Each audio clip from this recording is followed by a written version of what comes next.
the first thing I want to say is thank y'all for being here with us today. I think safety is a very important topic.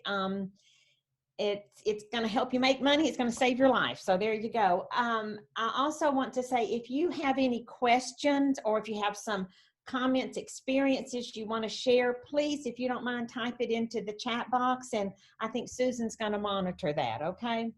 So here is our short learning opportunity about safety. So here we go, Susan. Okay, every year real estate licensees across the country are threatened, they're robbed, and physically or sexually assaulted while fulfilling the everyday requirements of their jobs, and some even lose their lives.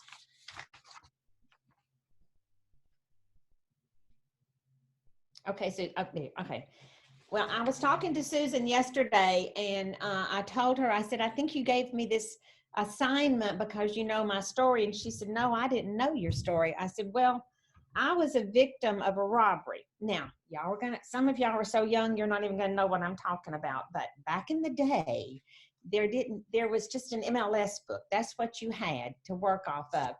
And you had these homes magazines that everybody looked for and went through. So one Friday morning, I received a phone call from a man that said he and his wife were in town from Florida, and they had picked up a homes magazine, and they saw a couple of houses I had listed, and they wanted to know if they could make an appointment. I said, sure. So they came to my office. They came in. I introduced them to people in the office. We looked at the houses through the MLS book. I printed out copies of them. Then we got into my car, because that's what you used to do, and we took off. So we went to the first house I had listed, and we weren't there 5 minutes. We don't like this house. So closed everything up, got in the car, went back to the next house. We went in and started looking around, and the guy said, you know, I really don't like this house. I think I'm just going to go ahead. I'm going to go on outside and smoke, because people smoked then too. This was probably 91, 92, something like that. And Mary, you helped Vicki turn off the lights and lock everything up. So she was I look back on it now and I realized she was real slow to turn off lights. She kept kind of hanging out in one of the rooms, looking a little bit longer, even though she wasn't interested. And then he comes back in and he said, Vicki, your car is locked and my cigarettes are in her purse. So dumb me, I went, oh, okay, here's my keys. So I handed him my keys and went on locking up the house. We got back in the car. We went back to the office, sat there, made appointments for Saturday. They left. I got in my car. It was about 5:30 by then. Went over to Hamilton Place Mall to buy a wedding present. Took my wallet out, opened it up, and guess what? My credit cards were gone. So in the short time that she had me in the house delayed, he was out getting into my wallet. So from the time I discovered that until the time we got a hold of Citibank and canceled it, they had charged about $5,000 to it. So what did I do wrong? I trusted the guy. I never even thought about it. I mean, it could have been worse, but bottom line was I didn't really lose anything, but I learned a very valuable lesson. So keep that in mind, okay? So here we go. Let's go on. Here are some examples that happened to people that was really a lot worse than anything that could ever happen to me. The first one, Andrew Von Stein, a 51-year-old real estate agent in Ohio's Portage County, was shot dead by a disgruntled client in one of the homes listed by the agent. The top agent was allegedly lured to the home by whatever that man's name is, who was upset about a sour deal that resulted in his wife losing her home. And the next one, Vivian Martin, the owner of Essence Realty, was found dead in a listed home engulfed in flames in Youngstown, Ohio. The real estate agent, a colon cancer survivor who was battling liver cancer, was robbed of $56 and strangled by men claiming to be home buyers. And then 40-year-old Sarah Ann Walker was hosting an open house at a model home in McKinney, Texas, when she was stabbed 27 times by a felon out on parole.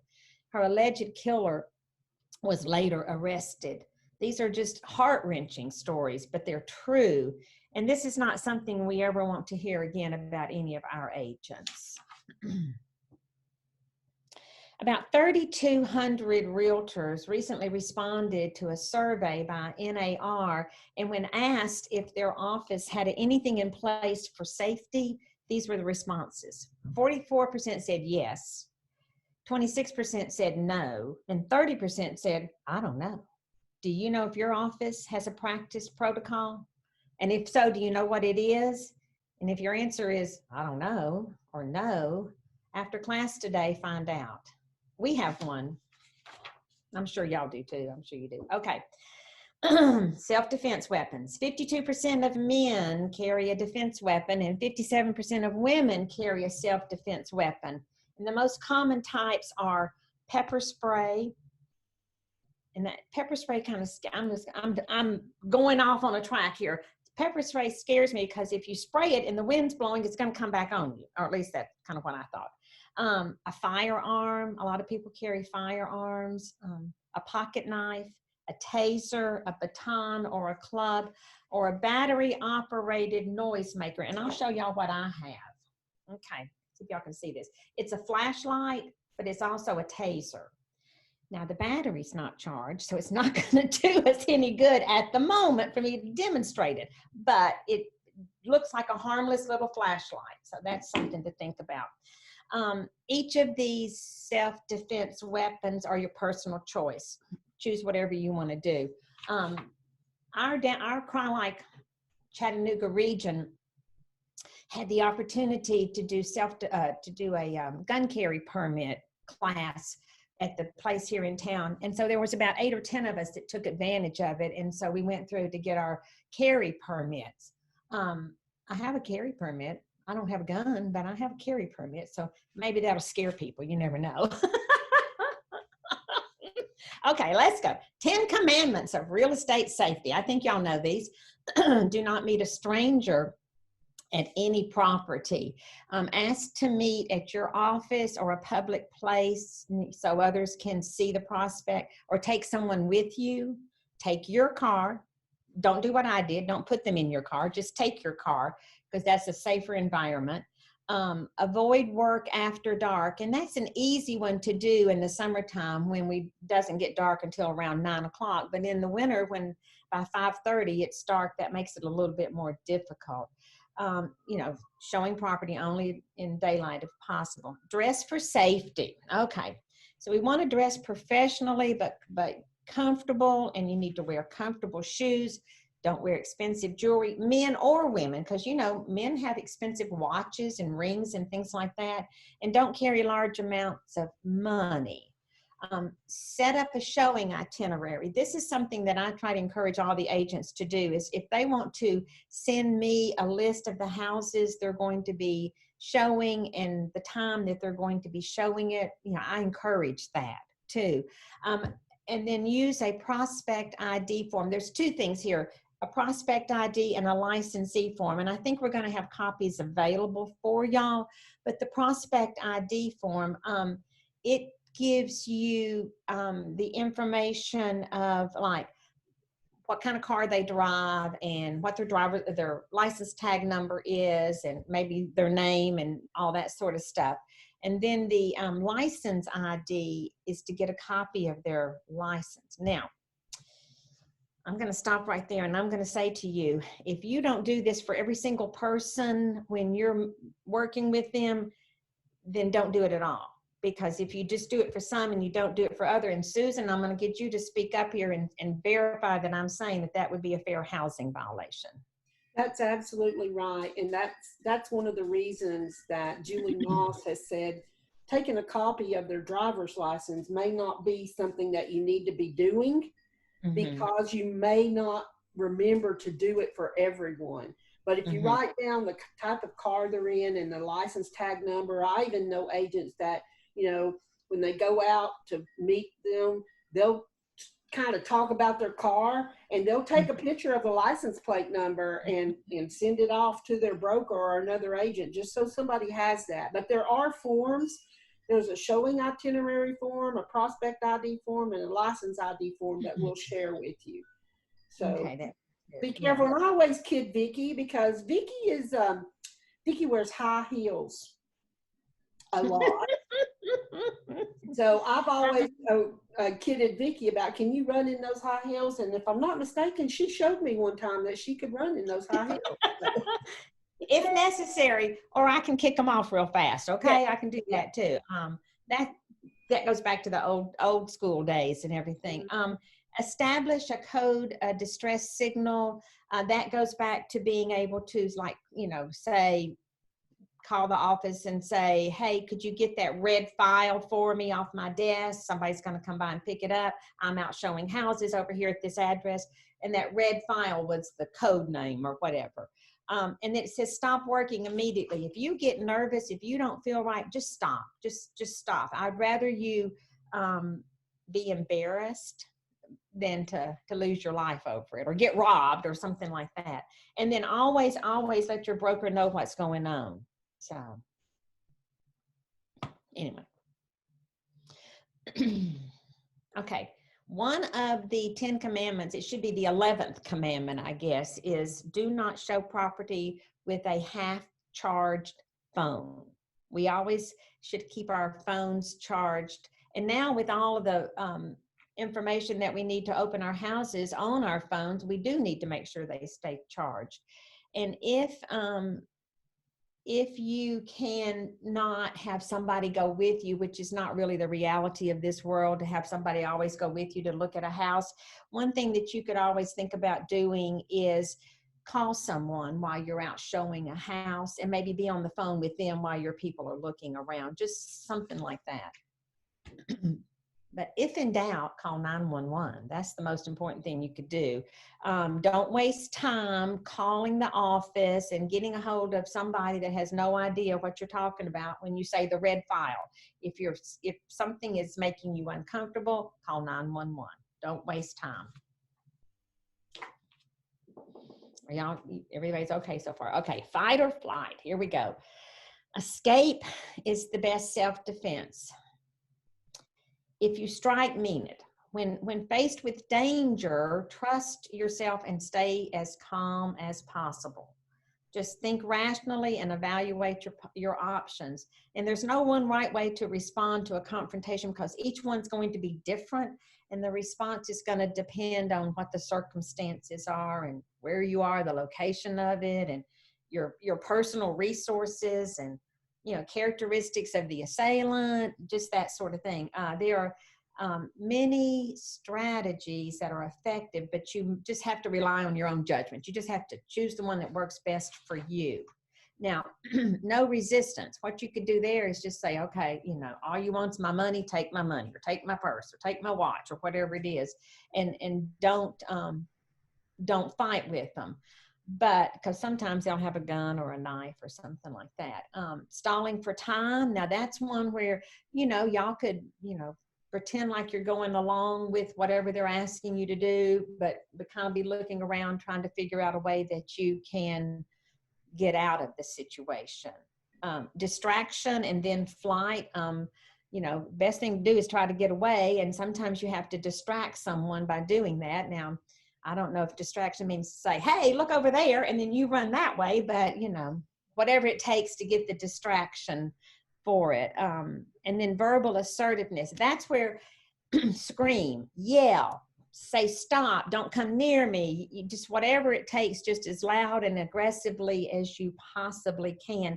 There was an interview, a survey done when the police would interview rapists. They would say that they would leave a woman alone if she yelled or showed that she was not afraid to fight back. So be assertive. That's what you need to do. And then physical resistance. Well, that wouldn't be me. If you decide to respond physically, remember your first priority is just to get away. Just act quickly and decisively to throw the attacker off guard, and then while you try to make an escape. Now, while you're doing all this, if at all possible, try to pay attention to anything that you can use to help the police find this person, if you can remember characteristics about who the suspect might be. You should have a name and maybe a, picture of their driver's license. Maybe, yeah. Mm-hmm. Okay, 10 seconds. Do you have 10 seconds to save your own life? So I'm going to stop talking and count down 10 seconds.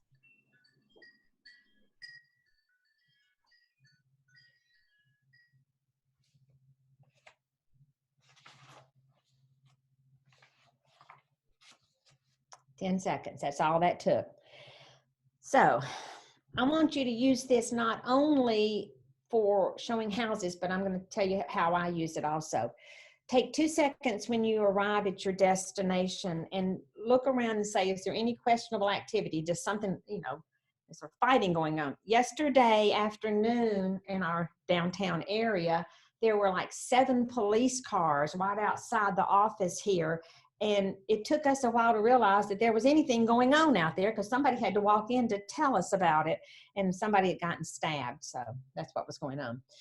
Want to know if you're parked in a well-lit, visible location, and can you be blocked in the driveway?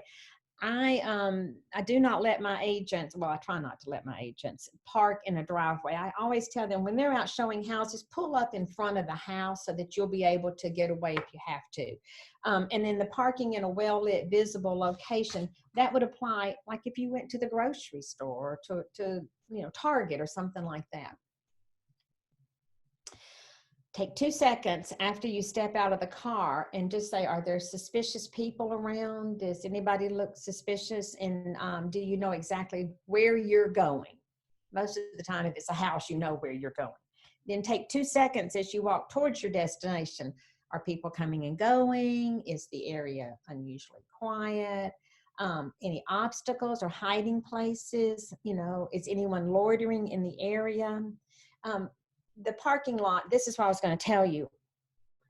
I don't know where I learned this. I'm not sure. But anyway, when I go into a parking lot, be it a grocery store, a mall, the Target, whatever, I always try to find a parking place where when I get out of the car, I am facing the entrance to the store. So if somebody were going to come and grab me on my driver's side, there would be activity, people coming and going, and they would see much easier than if I had parked with my driver's door facing the other way. That's just a little quirk. That also means that I have to drive around sometimes to find a parking place, but that's what I do. And then take 2 seconds at the door. So do you have an uneasy feeling? Do you think someone's following you? Just be careful.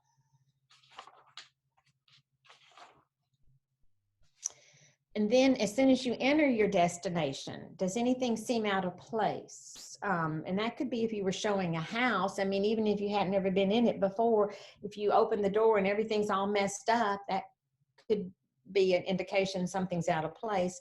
And is anyone present who shouldn't be there who wasn't expected? For instance, if you had said that you were showing a house to a couple, and they meet you at the house, and then all of a sudden there's some other people that show up too, and you didn't know they were coming.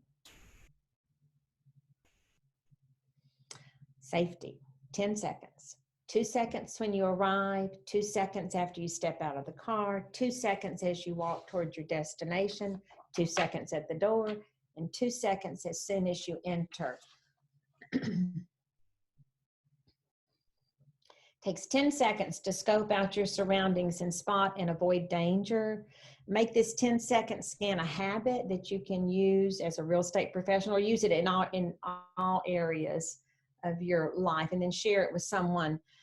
One of the things that always bothers me, and I don't know about y'all, but if I'm showing a house, if I'm going to show a house to somebody and I've never worked with them before, but they have followed me to the house and I get out and then I have to go open that lockbox and they're behind me, I'm always worried that, I'm going to get hit over the head or something. So I don't know if y'all have ever thought about that, but that's just me.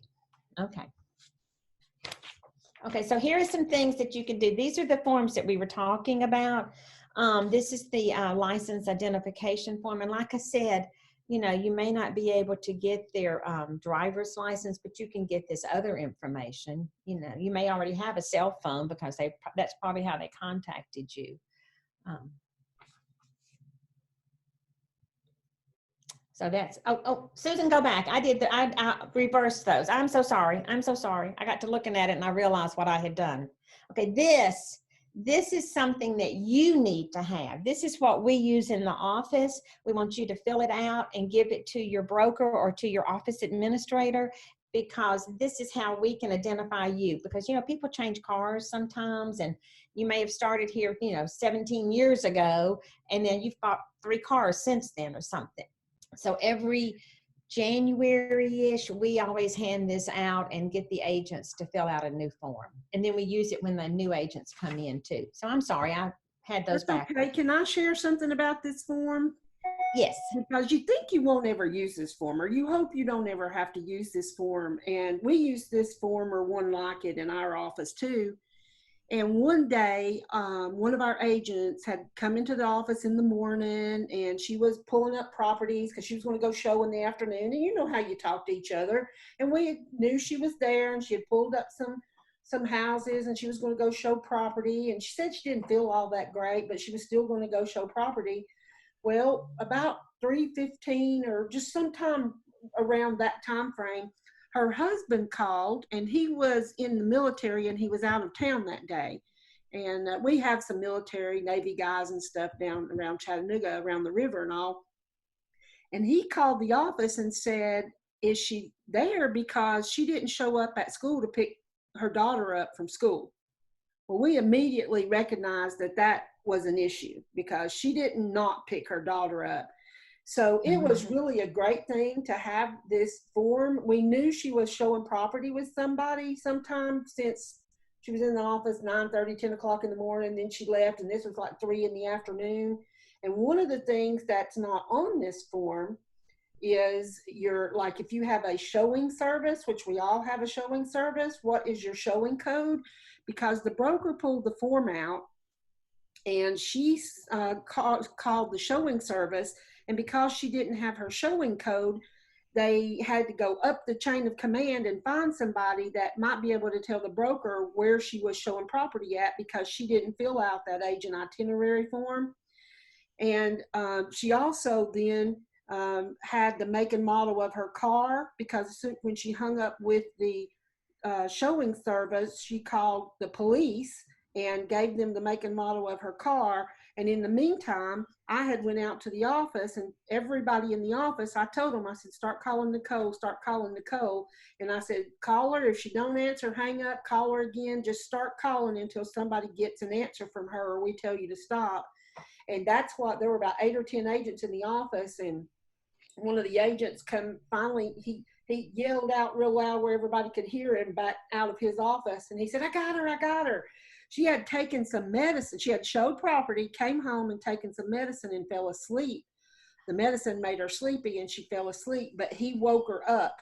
And we were able then to call the police back and let them know that, she was at home and where she was and everything. But we had that information on this form. So we've actually added to this form the calling service, the showing service, their PIN or whatever it is that they call it, so that we could get the information from the showing service to see where she was at, because again, she hadn't filled out that itinerary form.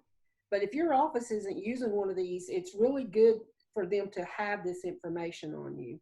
It is. It really, and like I said, we try to update it every year. Yeah. So that's a good idea, Susan. I didn't think about the showing code. And now this is your customer identification form that we were talking about, where you can try to get their information. And there's nothing threatening here. I don't see anything threatening. If you were, asking a buyer some questions, they're just normal questions. I don't think they would be offended by it. So now, this is, there is an app that's called Forewarn. It's I think it has a cost to it. Let me see what it says. Okay, it's an app that has a $20 monthly fee with a 12-month contract. And I know that Susan has talked about this before, but it's a way that you can, put somebody's name in, and then you can find out all about them. Oh, so It, you find out if they have a history, a criminal history, yeah, right, Susan? yeah. Yeah, that's It tells you okay. all kinds of stuff about them. It really amazed me when I put my number in there to see everything that it told me about myself. But it will tell you if there is an arrest record. And it is called Forewarn. And I know a lot of people who use this, a lot of Really, people who use it. that may be something worth using too. Yeah, Yeah. for $20 a month, right? Right. Yeah. For $20 a month, that's not bad at all. That would be a good thing to have. Okay, now this is your itinerary form. This is the one where you could put in all the showings that you're going to do and when you're going to do it. Now, if this is too complicated for you, just make an extra copy of the MLS sheet, and when you're going, the order that you're going in, and give it to your broker, give it to your office admin, give it to your spouse, your friend, whatever, your partner, whoever. But that just helps us know where you're supposed to be and when you're supposed to be there. So, okay, now this one, I'm gonna have to tell you, my daughter uses this on her children because it's one of these apps where you can track people, and if you have it, you know, we could of course track where you are at all times too. But that's just one safety device that's out there for people, making it much easier for us. There's some other ones too. There's one that's called Where Safe. Now that one, I don't know that one. That's what that is right there. It's $149.99. It's kind of like one of those, I hate to say this, but we've all seen the commercial that says, you know, I've fallen and I can't get up. But Oh this yeah, is kind of a thing that will let people know where you are. that Absolutely.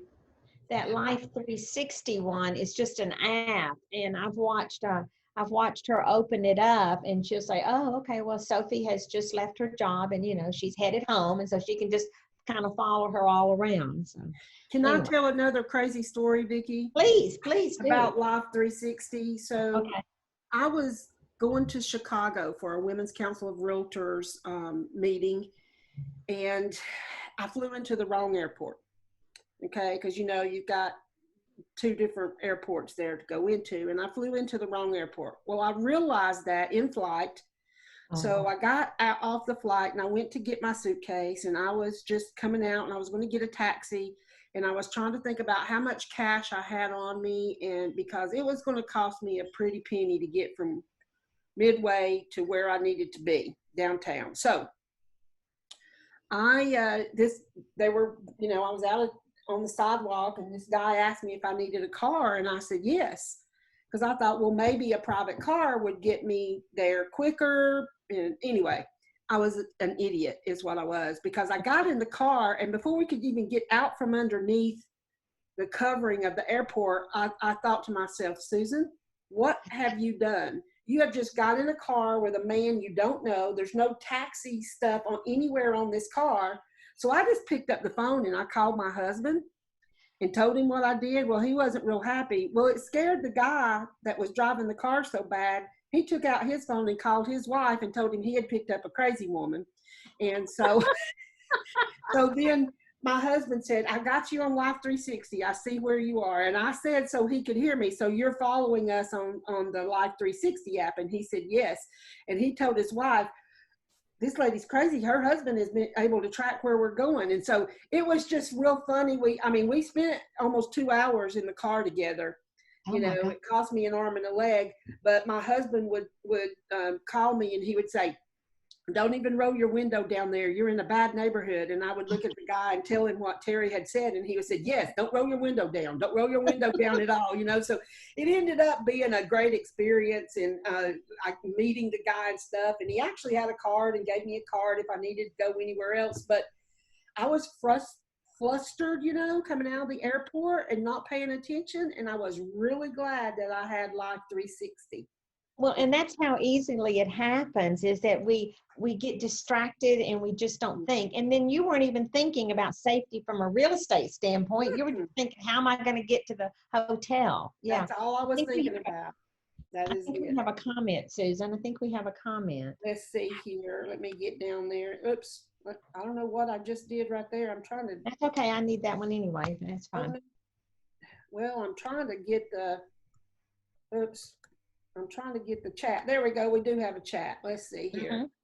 Is there a way to make oh yes, Kim, I have it in Word, so I can do that in Word. And what I'll probably do is you can email me directly, susan.barnett@crye-leike.com, and you'll do that. But I can also upload them into the 2 different groups, both internal programs and the Crye-Leike Realtors Talk in the file section. I'll upload all the forms in there.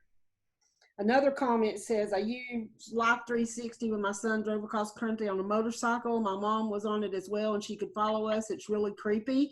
My mom asked me what I was doing as I quit moving, and I'm driving too fast. Yes, I know. My husband, Vicki, you may remember, but I was in New Orleans at the Realtor Convention one year with Randy Durham, and we were all going out to eat, and we were just walking, and I had Life 360 because I've had it for 15 years, but my husband called and said, where are you going? You're walking kind of down this alleyway. And I'm like, how do you know what I'm doing? Because I had totally forgot about Life 360. And he said, oh, well, you're about to come out here. Look here and you'll see that. And look here and you'll see that. And I was in New Orleans, and I didn't even want him to know what I was doing. So I just cut it off. See where I was? There you go. Yeah, he wasn't real happy. He called me and said, no, you turn that right back on. So. And Life 360 is an app for your phone, and there's a free side and there's a paid side. And I've always just used the free side. Now, if you've got teenagers and you want to be able to keep up with them driving fast and stuff like that, I think it's about $7.99 a month to do that, because I'm fixing to turn that on because my grandson lives with me and he's about to start driving. So I'm fixing to turn that on. And because you can see where they've been too, it gives you a log for like 2 or 3 days back to be able to show where they've been all over the place, even without that $7.99 a month add-on. Right. So, right. Yeah. I think it's worth it too. I really do. Yeah. Absolutely. Yeah. All right. I'm going to bump to the next slide, Miss Vicki. Okay. Here we go. Maybe. We're almost done, y'all. I promise. The 10 commandments of real estate safety. Let's just kind of go back over them again. Do not meet a stranger at any property. Take your car. Avoid work after dark. Dress for safety. Set up a showing itinerary. Use a prospect ID form. Use a licensee ID form. Establish a coded distress signal. Stop working immediately, and always notify your broker immediately. Okay. Think again. For Beverly Carter, a 50-year-old mother of 3 and a Crye-Leike agent, told her husband that she was going to show a house to a potential buyer.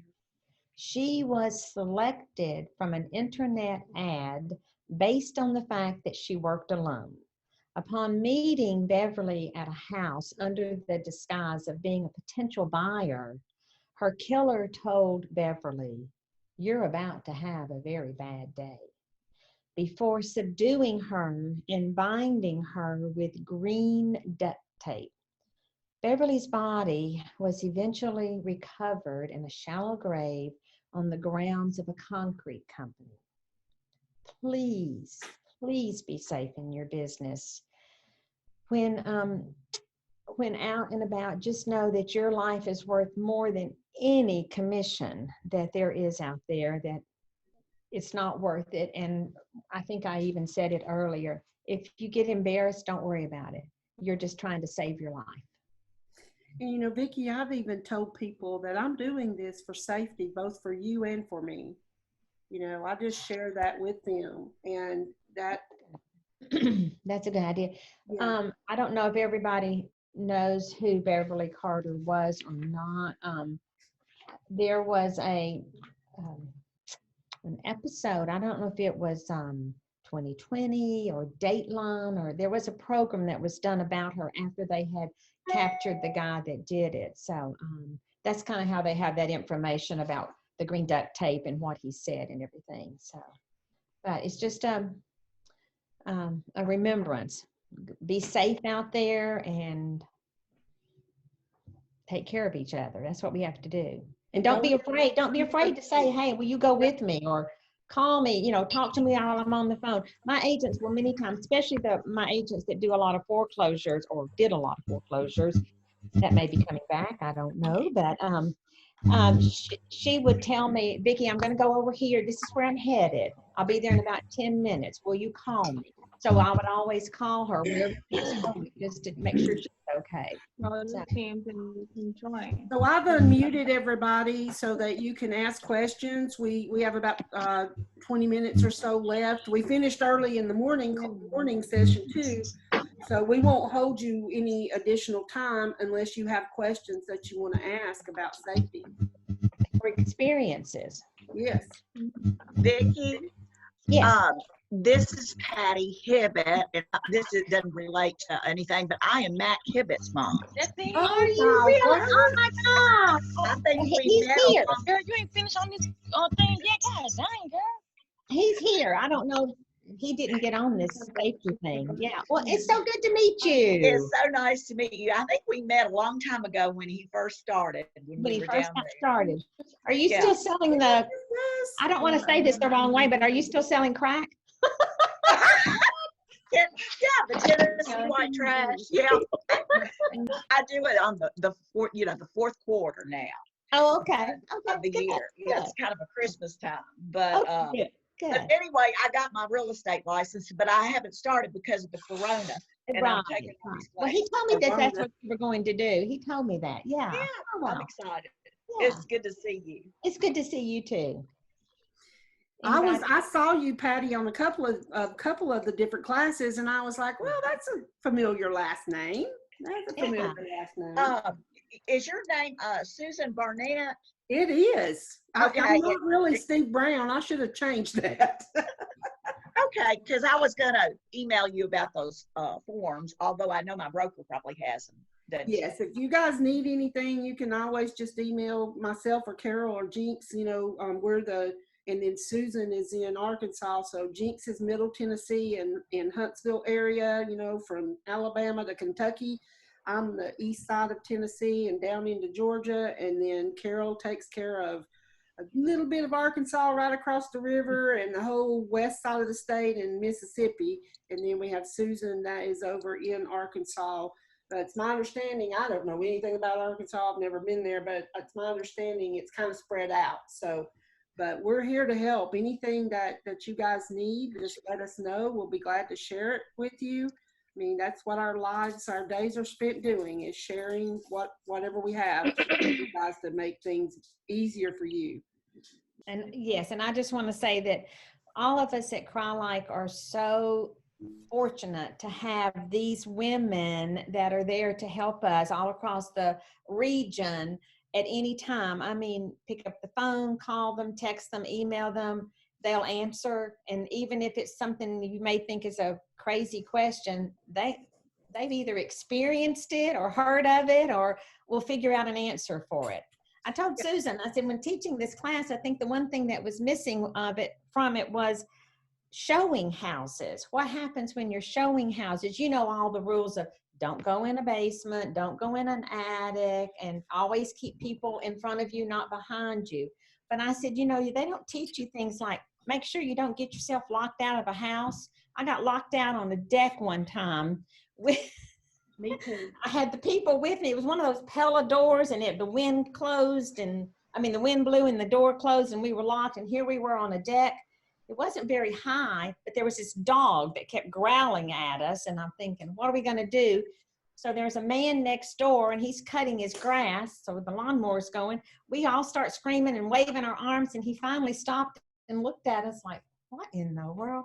So he came around and opened the front door and unlocked the door for us, and the people actually ended up buying the house, so that made it okay. But that was a stupid thing. I mean, that was just a stupid thing to do. So all kinds of experiences. Yeah, talk safety. You don't really even think about animals, but you have to be careful with animals. And if you get a direction from the showing company of, don't open the back door, because there's a dog back there. There was somebody in our local area that did that and got bit by the dog. The dog bit her. because she thought, well, how bad can it be? And just went ahead and opened the back door. Pets are always an issue too. And don't ever let any animals in that weren't in when you got there either, because I did that one time. I did that one time too. I was showing a house and the showing instructions were, do not let the cat out. Now they didn't say what color the cat was, just it was probably the same house, Susan. It might have been. Cat out. So we get ready to leave and there's this cat sitting on the front porch. I mean, oh my God, the cat got out. I don't know how it got out. Pick the cat up, I put it in the house, I lock the house, I leave. About 45 minutes later, the listing agent calls me and said, Vicki, did you just put a cat in the house? That was not the cat. Yeah. And you could get mauled by a cat because, cats are always the easiest thing to get along with. Well, guys, thank you so much. Thank I think we're you. going to finish about 15 minutes early.